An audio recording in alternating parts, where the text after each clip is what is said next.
Bisa dikatakan nyaris seluruh belahan dunia memiliki kisah tentang makhluk mitologi berbagai bentuk. Entah benar entah tidak, kisah yang diwariskan secara turun-temurun itu sering membelah pendapat menjadi dua, yang percaya dan yang tidak percaya. Dalam rangka memperkuat pendapatnya, tidak sedikit dari masyarakat yang percaya memberikan kesaksian dan bersumber dari pengalaman sendiri, orang lain, atau sekedar meneruskan desas-desus yang menggemparkan wilayahnya. Salah satunya terkait sosok manusia setengah ular yang cukup populer di Pulau Jawa sejak lampau.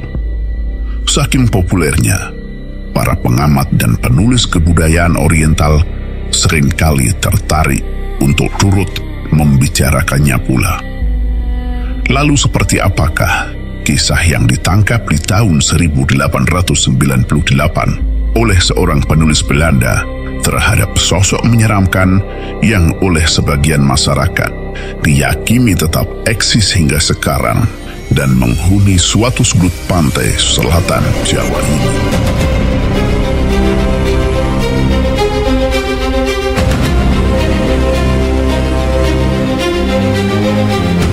Adalah seorang perempuan Belanda, namun lahir di Hindia Belanda, tepatnya di Sibolga, Sumatera. Putri seorang pejabat yang menjadi konsul Belanda di Jepang, Jan Karel de With. Dia bernama Anna Agatha Henriette de With, yang selanjutnya kita sebut Agatha saja. Setelah menempuh pendidikan di Utrecht dan Inggris, Agatha pulang kembali ke tanah kelahirannya, lalu menjadi pendidik di Batavia di Pulau Jawa pada tahun 1894. Dengan alasan kesehatan, dia kemudian mengajukan pengunduran diri dan lantas menjadi penulis. Disinilah dia memiliki waktu banyak untuk mengetahui lebih jauh tentang Pulau Jawa, di mana dikatakan dalam bukunya Java Facts and Fancies digambarkan sebagai taman ajaib. Dia menggambarkan tampilan langit di tahun 1898 seperti bulu domba yang halus, sementara lautnya bak kilauan mutiara. Dalam bukunya inilah perempuan yang lahir 25 November 1864 itu banyak menuliskan petualangan di Jawa menggunakan sudut pandangnya. Salah satunya tentang makhluk menyeramkan yang mampu memberi kekayaan pada manusia dengan imbalan menukar jiwa, yakni Nyi Blorong.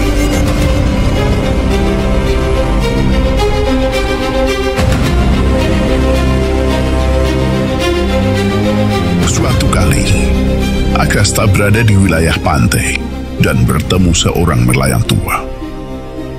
Entah bagaimana awalnya, nelayan itu kemudian menceritakan sebuah kisah nyata dari seorang bernama Sidin.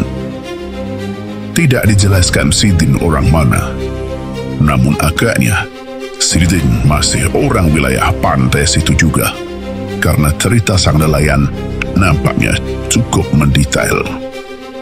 Kira-kira beginilah cerita nelayan itu pada Agatha.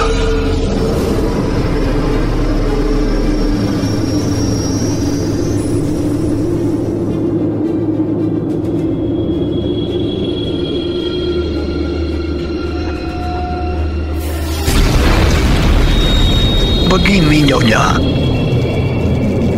dahulu Sidin begitu miskin dan serba sial, tidak berpendidikan dan tidak memiliki keterampilan. Penyangga hidup keluarga ada istrinya yang bekerja siang malam secara serabutan, mulai dari menenun, membuat batik sarung, merawat kebun maupun ladang, hingga menjual buah dan bunga. Tapi hidup mereka semakin berat, sampai akhirnya tidak ada sebutir beras pun yang tersisa. Sementara apa yang mereka tanam menjadi milik rentenir. Istrinya sudah tidak tahan lagi, sehingga meminta Sidin melakukan sesuatu agar anaknya bisa makan. Tapi Sidin malah marah dan pergi begitu saja tanpa arah. Dia hanya berjalan sepanjang pantai selama beberapa hari dan sampailah di suatu tempat di mana para pengumpul sarang walet biasa memberi sesajen pada Nyai Roro Kidul. Dalam kepercayaan kami, sesajen itu untuk keselamatan, mengingat para pencari sarang burung walet menjelajahi tempat-tempat yang sangat berbahaya dan cukup mempertaruhkan nyawa. Sedikit saja mereka tidak waspada, kematian langsung datang saat itu juga. Oh, Nyonya, goa hitam tempat meletakkan sesajenan itu ditinggali makhluk yang menjadi pelayan Ratu Kidul, yakni Nyi Blorong, dewi kekayaan yang sangat jahat. Ketika Sidin berdiri di pintu masuk gua, dilihatnya banyak sekali bunga-bungaan seperti kenanga, melati, cempaka kuning, dan sisa bakaran kemenyan mahal. Entah bagaimana, Sidin tiba-tiba berteriak, Nyai Blorong, aku memanggilmu. Akulah miskin dan sangat sengsara. Berikan aku uang atau apapun yang bisa membuatku kaya. Sebagai gantinya, aku akan memberikan jiwaku.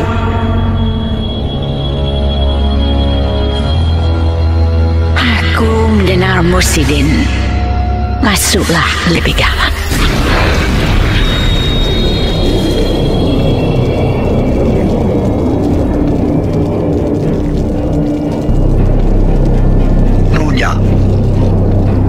Mendengar suara itu, Sidin langsung menggigil ketakutan, gemetar.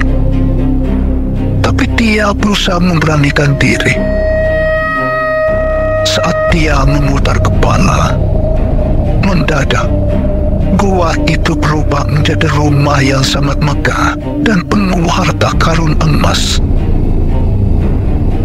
Tapi ketika Sidin mendekati rumah itu, dia kaget bukan kepala.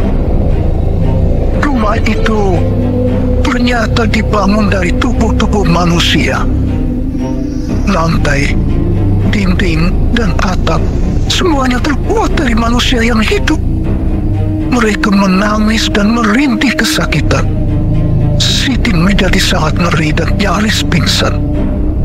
Apalagi suara gaib tadi kembali menyapanya dan bertanya, apakah dia masih memiliki keberanian?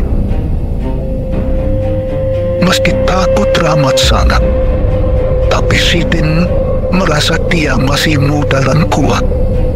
Waktu kematiannya juga dianggapnya masih jauh. Selain itu, Sidin juga berharap akan ada waktu lebih banyak untuk memikirkan cara menipu Blorong, lalu menyelamatkan jiwanya. Dengan demikian, dia tidak akan seperti tubuh manusia-manusia itu dan tetap bisa menikmati kehormatan dan kekayaan besar hingga dia meninggal. Blorong, saya berani. Iya, saya mau. Baiklah, jika begitu, pulanglah sekarang, karena aku akan segera datang kepadamu.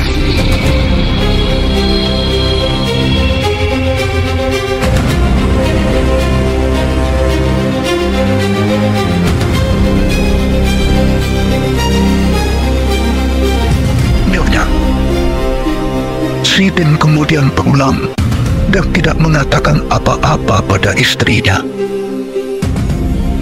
Sidin menunggu Blorong datang di malam hari.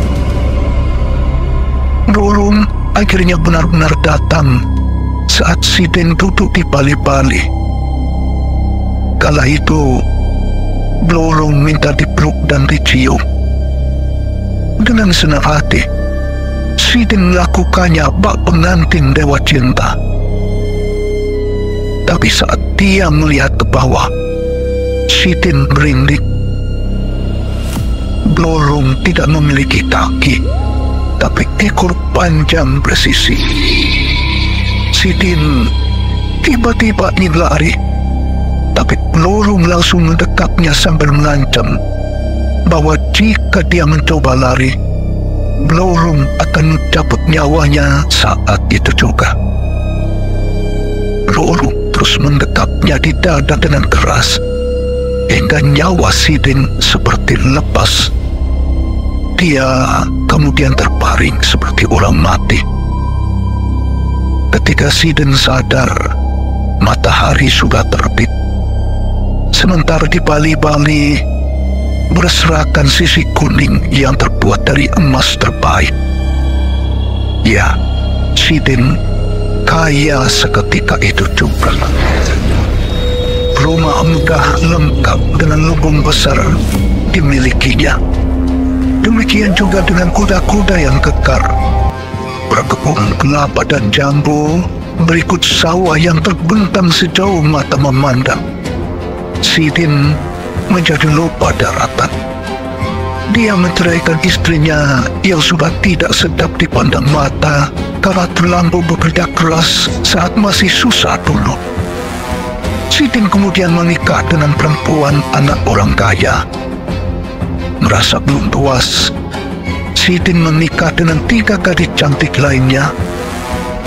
Kapanpun Sidin butuh uang lebih banyak, Nyi Blorong akan datang membantunya di malam hari dengan ritual yang sama. Demikianlah yang terjadi selama bertahun-tahun. Sidin tenggelam dalam kemuliaan dan kebahagiaan sampai rambutnya mulai memutih. Matanya kehilangan kilauan dan giginya mulai rontok. Nunya, suatu malam Blorong datang tanpa diminta.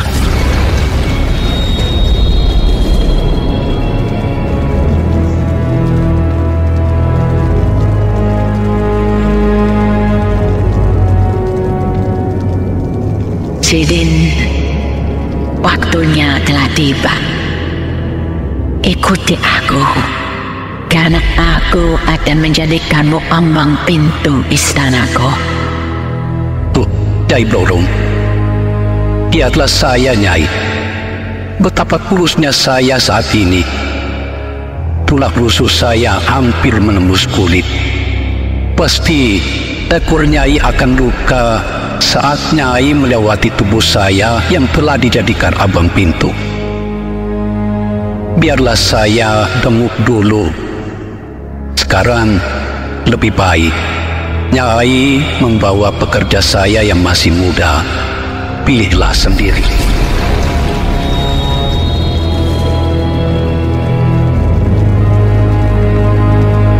Begitulah, salah satu pekerjanya akhirnya meninggal. Tapi tak lama kemudian, Sidin mendapatkan istri baru dan hidup lebih bahagia dari sebelumnya. Tapi berselang 10 tahun kemudian, Blorong datang lagi tanpa dipanggil dan meminta Sidin untuk ikut. Dia akan dijadikan batu tatakan perapian rumah Blorong. Sidin terkejut betapa makin menyakitkan yang akan dialaminya di alam lain. Karena itu, Sidin berusaha mengulur waktu lagi dan menjadi lebih tega memberi korban pengganti, yakni anak sulungnya sendiri. Tapi Blorong menjadi muntah. Dicengkeramnya tenggorokan Sidin, lalu dibawalah jiwanya untuk dijadikan tatakan api abadi. Tiap saat, Sidin akan merasa kesakitan yang amat sangat karena terus-menerus dibakar api di dalam gua Nyai Blorong.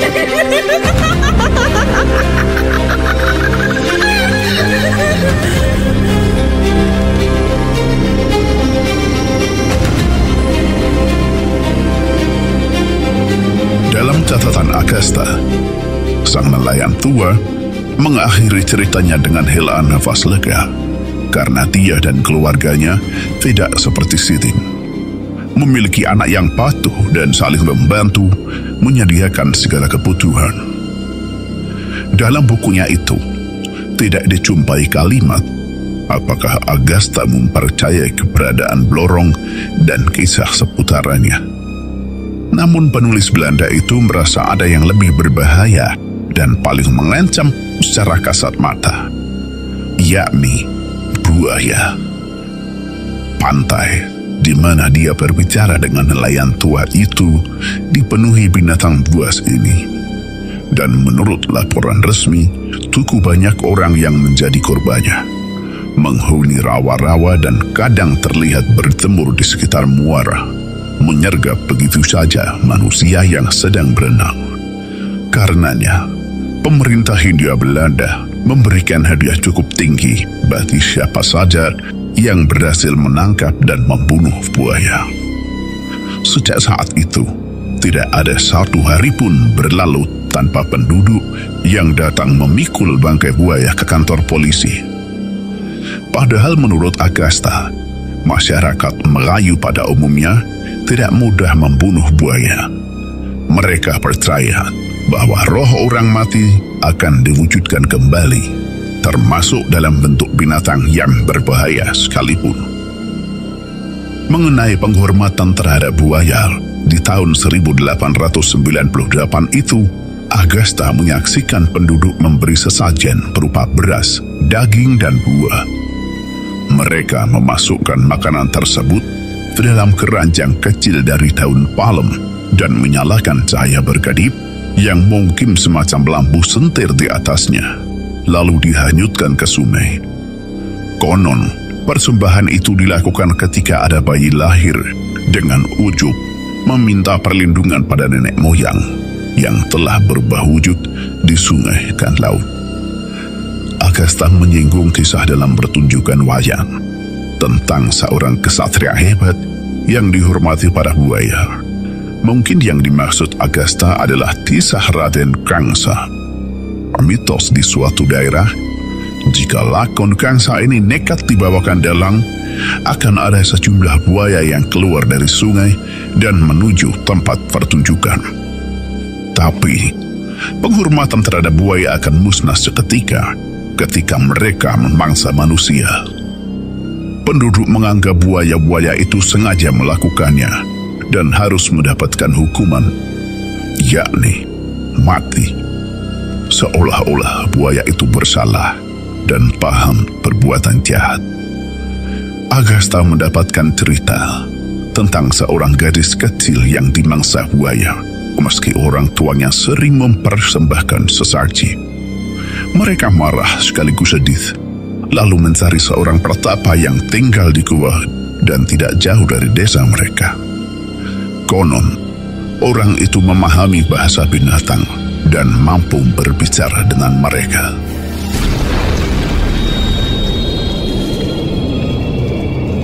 Eyang, tolonglah keluarga kami. Kami sungguh mengungun agar Eyang bisa mengembalikan tubuh anak kami, meski jasadnya sudah menjadi potongan-potongan kecil. Selain itu, Eyang memberi hukuman yang layak pada buaya pembunuh itu. Ya, aku ikut prihatin dengan nasib anakmu yang masih kecil. Aku akan berusaha semampuku.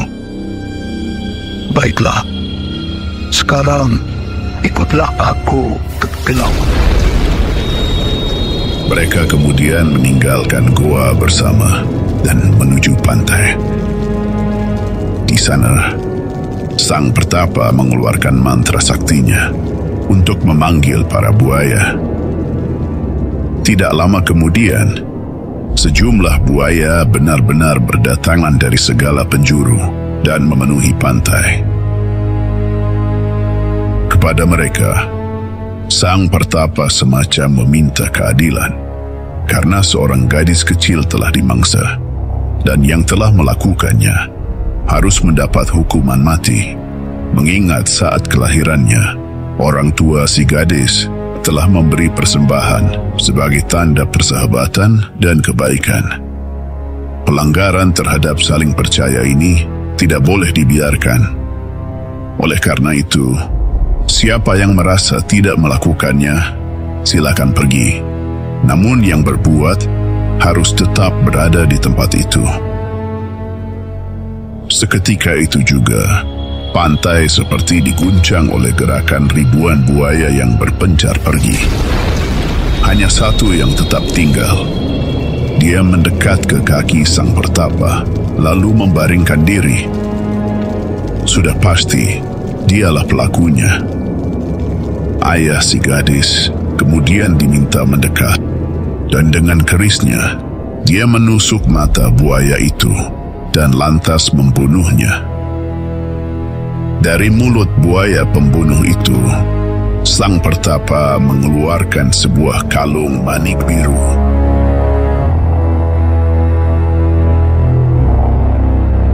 Nak, terimalah ini. Ini pasti kalung anakmu. Sekarang, ikhlaskan dia pergi, karena kamu akan mendapat gantinya dalam waktu 1 tahun. Ketahuilah, istrimu akan melahirkan anak perempuan lain yang lebih cantik dari yang telah tiada.